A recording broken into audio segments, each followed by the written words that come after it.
Espectadores. E o pai, os antepassados de Silvio Santos, os seus avós, também financiou mecanismo, meios para que descobrissem terras. Quando o rei expulsou exatamente as famílias da Espanha, eles disseram para a família Abravanel: olha, o teu povo vai ser expulso, você não, você fica. E então eles disseram: olha, se meu povo vai, eu vou com eles. Oi, Silvio. Quem é, hein? A Márcia Regina Almeida Lacerda, aqui de Uberaba. Márcia de onde? Uberaba, Minas Gerais. À vontade, Márcia, é um prazer falar com você. O prazer é meu, Silvio. Olha, nós aqui em Uberaba assistimos seu programa, você tem o maior sucesso aqui, e eu gostaria de falar que nós estamos rezando para a sua melhora, e que o Brasil todo precisa de você para alegrar, iluminar as nossas tardes de domingo. Obrigado. E eu gostaria de perguntar a você qual o seu nome completo, e gostaria que desse um close nítido na sua lente, para a gente ver que até agora a gente não conseguiu a ver.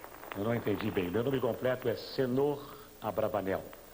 E é Senor porque eu sou o dom, o homem que me deu origem, consertou as finanças de Portugal. Depois foi chamado pelos reis católicos Isabel e Fernandes para a Espanha. Era o Dom Isaac Abravanel. Consertou as finanças da Espanha. Depois, quando chegou a Inquisição, os reis católicos Fernando e Isabel disseram: você fica e o teu povo, o povo judeu vai. Ele falou: não, o povo judeu vai e eu vou junto.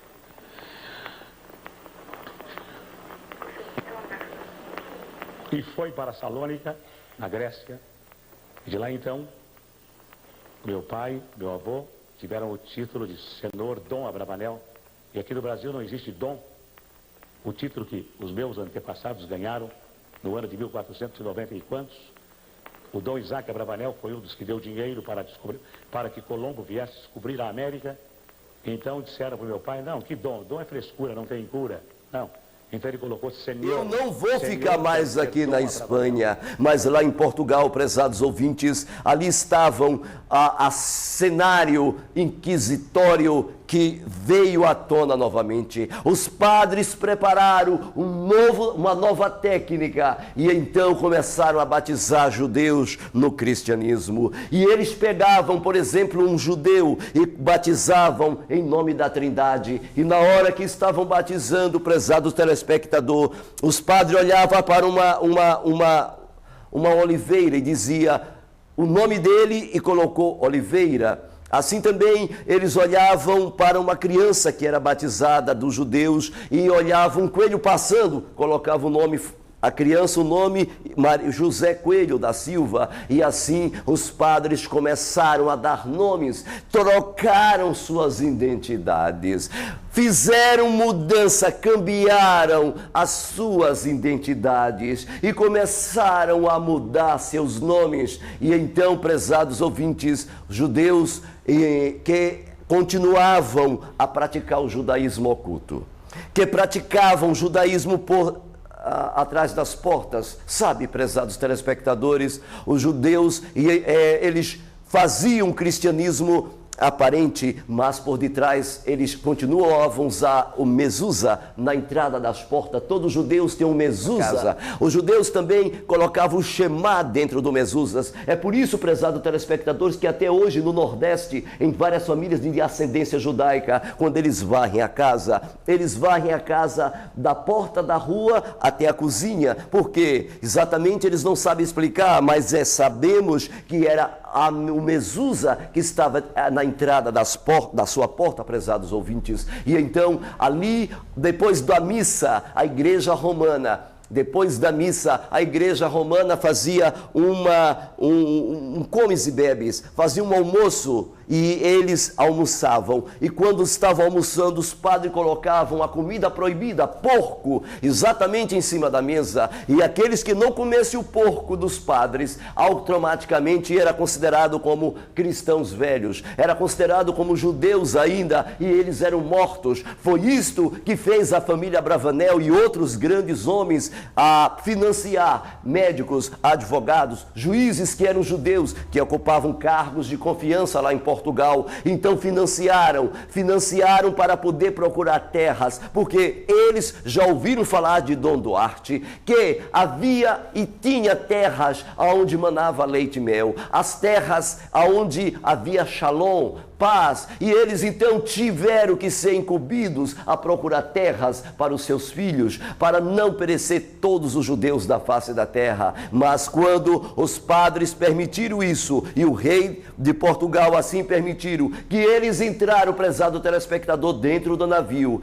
a ordem do rei era e dos padres: fure o navio, destrua o navio completamente no meio das águas e dê fim a este povo. Mas foram dentro do navio para catequizá-los. E então, chegando aqui, o primeiro local que eles chegaram foi a terra de Porto Seguro. E logo depois se espalharam para a Bahia, fundaram a cidade de Salvador. A palavra Salvador é uma tradução, olha bem, era uma tradução do Machia e Yeshua. E então eles fundaram a cidade de Salvador e se espalharam pelo Nordeste todo, prezados ouvintes, e descobriram a terra que era chamada hoje com o nome de Brasil.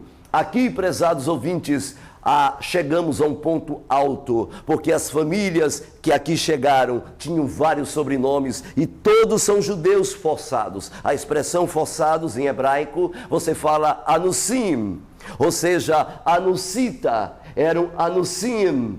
Eles eram forçados, em Portugal deram o nome dele de marranos, que significa porcos. Eu não gosto de usar essa expressão.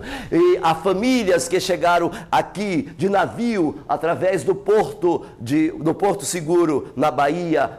É a família Cardoso, a família Mangabeira, a família Silva, prezados telespectadores, a família Oliveira, a família Cunha, a família Rocha, a família Santos, a família Nunes, a família Mangabeira, a família Barbosa, a família Cavalcante, a família Domingos. Várias famílias exatamente chegaram aqui e aqui desembarcaram e começaram novamente uma vida de perseguição. Os padres não davam tréguas, os padres trabalhavam dia e noite no plano de catequizar. Na região que eu nasci, em Senhor do Bonfim, temos uma região chamada Missão do Saí. A palavra Missão do Saí era exatamente uma região jesuíta, onde eles tinham ali a missão de catequizar os judeus e os índios, e isso era terrível,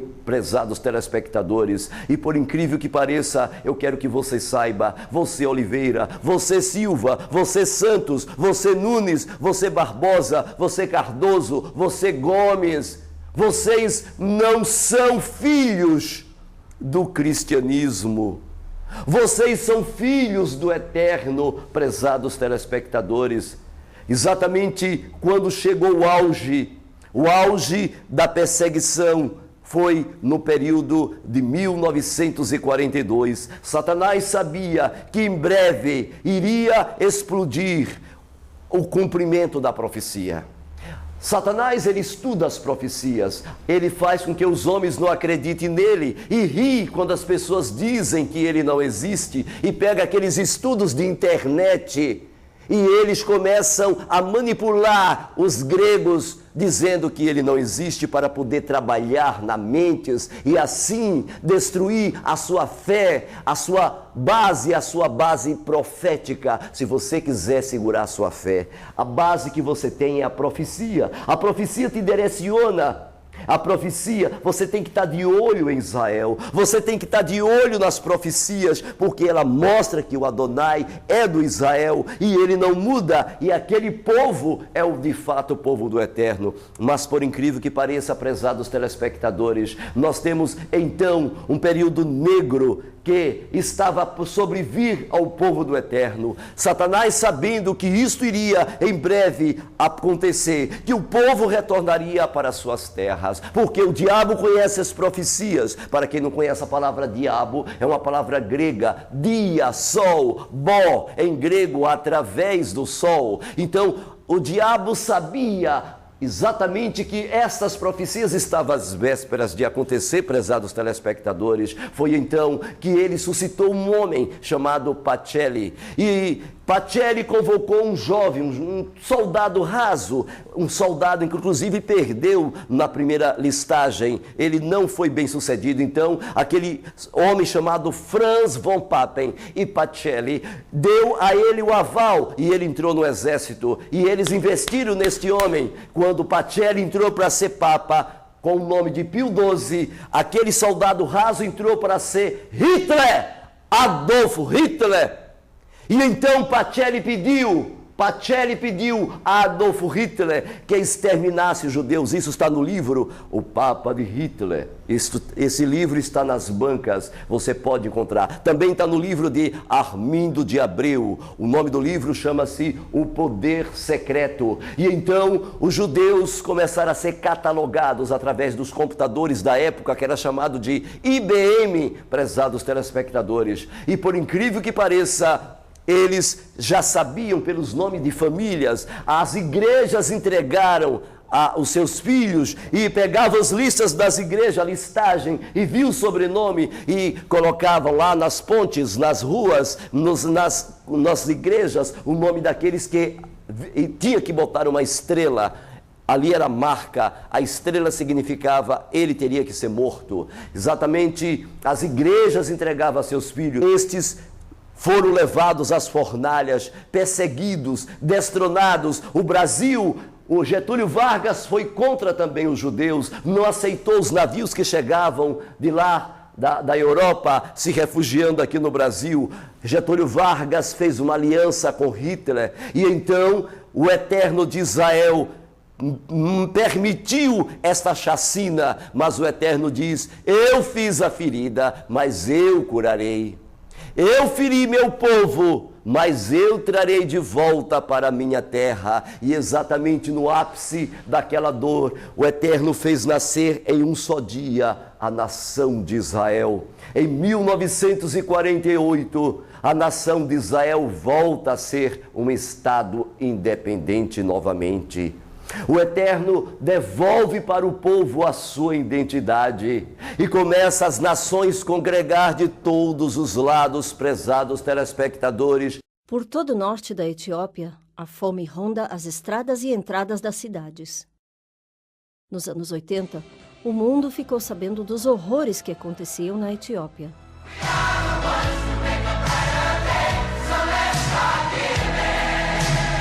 Mas, para milhares de judeus etíopes, a solução não era dinheiro nem comida, mas sim o êxodo para a Terra Santa.